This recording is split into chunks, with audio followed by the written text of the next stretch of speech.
Muito caro, caro mesmo, Débora Alfano. É um prédio que foi lançado no Leblon, no Rio de Janeiro. Último terreno, última bolacha do pacote. Tinha ali na praia. R$100 mil o metro quadrado. 1 metro quadrado é Minha Casa Minha Vida. 1 metro quadrado. O apartamento são 350 metros quadrados. Então, módicos, R$35 milhões. Não venderam tudo, mas venderam metade. R$35 milhões, uma unidade.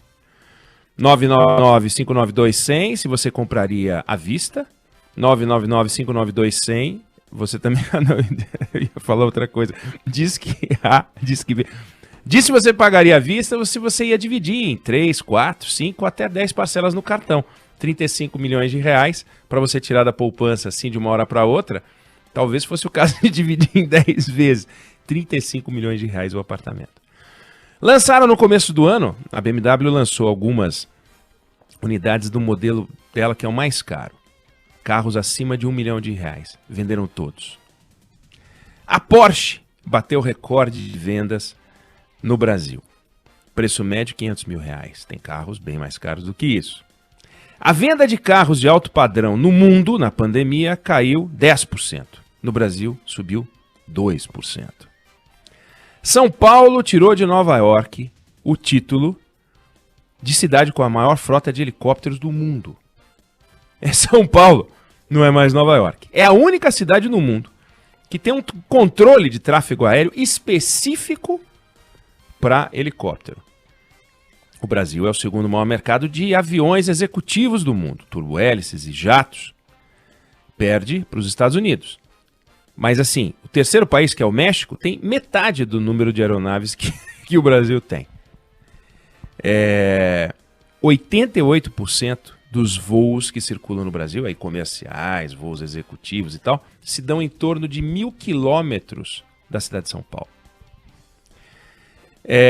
Pela primeira vez, uma grande marca de joias no Brasil lançou joia acima de $150 mil. Resolveu lançar, olha, é uma oportunidade. E o luxo, e eu me refiro roupa, calçado, acessório, durante a pandemia, dobrou a venda, Débora, na comparação com 2019. Estou falando de bolsa acima de 70 mil. Esse número não sai da minha cabeça. Bolsa acima de 70 mil reais. Bolsa acima de 70 mil reais. Aí alguém vai dizer, esse Brasil não é um Brasil real. Claro que é real. Você pegar um poste e bater no poste, amassa, é real. A bolsa, se você pegar o canivete e cortar, você corta. A bolsa é real. Essas pessoas existem. Elas compraram o apartamento. O prédio está sendo construído. É o Brasil real. É um Brasil de pessoas de carne e osso. Só que é um Brasil de pessoas de carne e osso de pouquíssima gente. Eu achei um óleo essencial de rosas, Débora Alfano, que um vidrinho de 10 ml custa R$10 mil. Uau. 10 ml. Eu não sei quanto tem naquele vidrinho de esmalte. Deve ser um vidrinho de esmalte. Você sabe que os ouvintes já estão respondendo aqui que eles ia dividir o preço do apartamento lá em 60 gerações para pagar. E o nosso outro ouvinte fala que ia pagar com os órgãos, à vista, com rins, fígado, pulmões, coração, etc. E por aí Mas vai. No caso tem que pegar do bairro, né? Os órgãos de todos os moradores do bairro. Mas esse Brasil que eu descrevi é um Brasil que não é que é um Brasil de 2 milhões de pessoas, porque tem 1% dos brasileiros que tem acesso a tudo, gente que não faz conta, vai no restaurante não faz conta, vai comprar alguma coisa não faz conta e tal. Mas claro, nós estamos falando de um Brasil é quase microscópico. 0,1% dos brasileiros tem mais de 1 milhão de dólares no banco. E quem tem $1 milhão no banco não necessariamente pode comprar essas coisas que eu descrevi, né? Não pode comprar um helicóptero, não pode comprar um apartamento de 35 milhões de reais. E 0,1% dos brasileiros tem $1 milhão no banco. Bom, essa é uma ponta do Brasil. Existe, é real. E daí na outra ponta, saiu agora, a idade da frota de carros no Brasil é a mais velha em 25 anos. 20% dos brasileiros não têm acesso à internet. Você deu essa notícia na semana passada. Um estudo do Instituto Locomotiva com a PricewaterhouseCoopers. E se tivesse acesso à internet, esses 20%, poderiam aumentar sua renda em até 15%. 58% dos alunos saem do ensino médio sem terminar, repetindo o grau de escolaridade de seus pais. Como é que eles vão progredir? Os mais pobres, e tem número mostrando isso, precisariam de 9 gerações, nosso ouvinte ia dividir em 60 gerações o apartamento, precisariam de 9 gerações, 9 vezes 30, 270 anos, para poder atingir a renda média da população brasileira. Os mais pobres.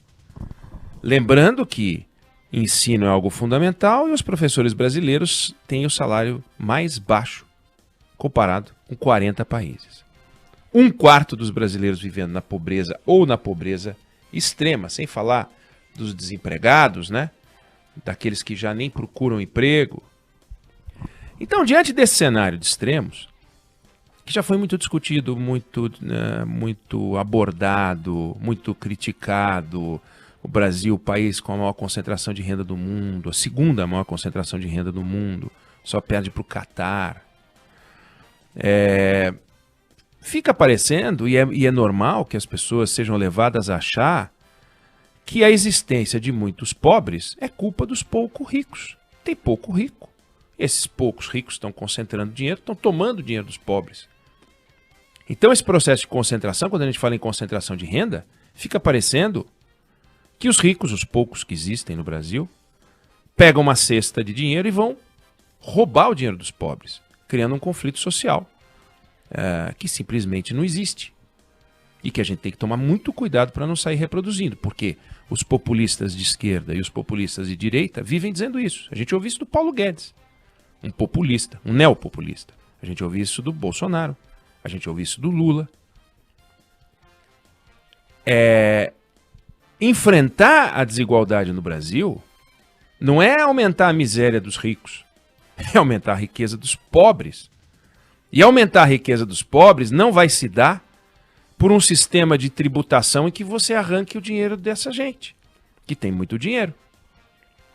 Porque eles vão ficar pobres e os pobres não vão ficar ricos, nem remediados. Veja, uma coisa é você tirar da extrema pobreza um grupo importante de pessoas, dar a eles uma renda para que vivam com dignidade, lembrando que a palavra dignidade nesse caso tem um limite muito claro. É morar e comer. Isso que é viver com dignidade. Se é que isso é viver com dignidade. Se é que isso resolve a questão da dignidade. Não resolve. Para a gente criar riqueza, a gente não vai sair disso se a gente simplesmente mantiver as pessoas vivas pelo Bolsa Família ou por esse Bolsa Família vitaminado que o Bolsonaro quer criar, talvez como última esperança dele para poder ganhar as eleições, mas que é bem-vindo, é importante sim a gente apoiar aqueles que são mais pobres. Eu queria hoje abordar muito rapidamente, até porque feito essa apresentação, vamos voltar a esse assunto, a gente tratar de um aspecto desse problema, que é a palavra justiça social. E justiça social não é remediar os mais pobres. Isso é uma visão populista, eleitoreira, malandra, safada. Justiça social é dar a todos, principalmente aos mais pobres, porque não têm condições de ter, condições deles entrarem no sistema produtivo e não virarem pessoas dependentes do Estado brasileiro. Então, quando eu larguei a conversa aqui falando do apartamento caro, do carro caro, do helicóptero, do jato, da bolsa de 70 mil, dos óleos essenciais de rosa de 10 mil, frasquinho de 10 ml, não é que eu acho que isso é o sucesso. Do contrário, seríamos todos fracassados. Não é isso. Não é? O mundo não se divide entre os bem-sucedidos que têm uma Ferrari e o resto. Não é isso. Agora, nós não podemos chegar e olhar para um camarada que tem uma Ferrari e falar porque ele tem uma Ferrari e tem um camarada cozinhando com lenha. Aliás, com madeira. Nem lenha é. Restos de caixa, restos de obra. Essas pessoas são pobres e é uma legião. Essas pessoas não têm nada porque elas não têm internet, porque elas não têm educação, porque elas estão absolutamente desamparadas e recebem no máximo um cartão que é faturado politicamente como um cartão de inclusão social, que não é. É um cartão para que as pessoas se mantenham vivas. O cartão verdadeiro, um cartão de cidadania, um cartão de inclusão social, é um cartão de visitas daquele que conseguiu abrir uma lojinha de bicicleta, aquele que conseguiu abrir a sua serralheria, aquele que conseguiu fazer o seu pequeno negócio, o seu pequeno comércio, sua pequena fabriquinha. É assim que se faz uma grande nação. Essa grande nação, Estados Unidos, as grandes nações europeias, não pensa que é formado pelas grandes marcas, não. Não pensa que os Estados Unidos são a Apple. Não é assim. Os Estados Unidos são uma multidão de pequenos empresários que trabalham, um sobrinho, tem uma van e conserta telhado. Esse é o capitalismo. O capitalismo não é a Bolsa de Nova York, o capitalismo não é a Bolsa de Chicago, o capitalismo não é a exportação pelo Porto de Santos. Tudo isso é parte. Mas o capitalismo, que no Brasil não funciona, que não existe, é pegar essas pessoas todas e dar a elas condições de produzir, dar a elas condições de entrar na academia, dar a elas condições de estudo, e não a gente fazer o sistema de proteção. A gente tem um sistema de proteção social que a gente garante que os pobres não vão ascender. É um sistema de proteção social. Fiquem lá embaixo. A turma de cima protegida. Aí não dá. Então, escola de qualidade, acesso à internet, acesso ao conhecimento, a gente não discute isso no Brasil. Esse é um dos aspectos. Justiça social é isso.